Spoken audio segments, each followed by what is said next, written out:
চিপাঝাৰৰ গৰুখুটি কৃষি প্ৰকল্পত বিধায়ক পদ্ম হাজৰিকা কৃষি সৈনিকসকলৰ সৈতে বিহু গীত গাই এপাক নাচিলে বিধায়কগৰাকীয়ে কৃষকসকলক বিহুৰ শুভেচ্ছাও জ্ঞাপন কৰিলে বিধায়ক পদ্ম হাজৰিকাই প্ৰকল্পটোৰ অধ্যক্ষ পদ্ম হাজৰিকাক এইদৰে উষ্ম আদৰণি জনাইছে কৃষকসকলে মাছ মাংস গাখীৰ কণী উৎপাদন বৃদ্ধিৰ লক্ষ্য হাজৰিকাৰ আৰু এই প্ৰকল্পই আশাৰ বাতৰি কঢ়িয়াই আনিছে বুলি মন্তব্য আগবঢ়াইছে পদ্ম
গতিকে বিহুৰ সময়তে আমাৰ গৰুখুটি প্ৰকল্পৰ কৃষি সৈনিকসকলে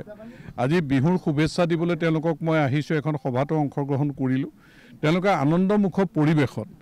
আমাৰ কৃষিৰ লগত সম্পৰ্ক থকা অসমীয়াৰ এই বাপুতি সাহোন ৰঙালী বিহু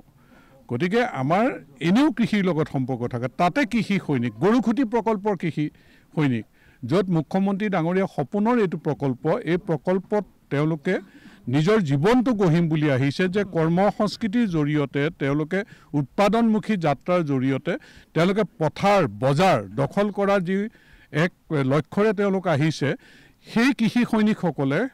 সঁচা মৰম সঁচা আন্তৰিকতাৰে আমাৰ মই অধ্যক্ষৰ দায়িত্বত আছোঁ আমাৰ সচিব আছে সকলোকে তেওঁলোকে যেনেকৈ বিহুৰ শুভেচ্ছা জনাইছে তেওঁলোকে উৎপাদন কৰা শাক চব্জিৰ টোপোলাৰে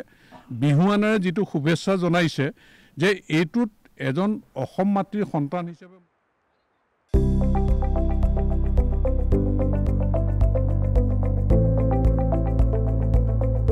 NB নিউজ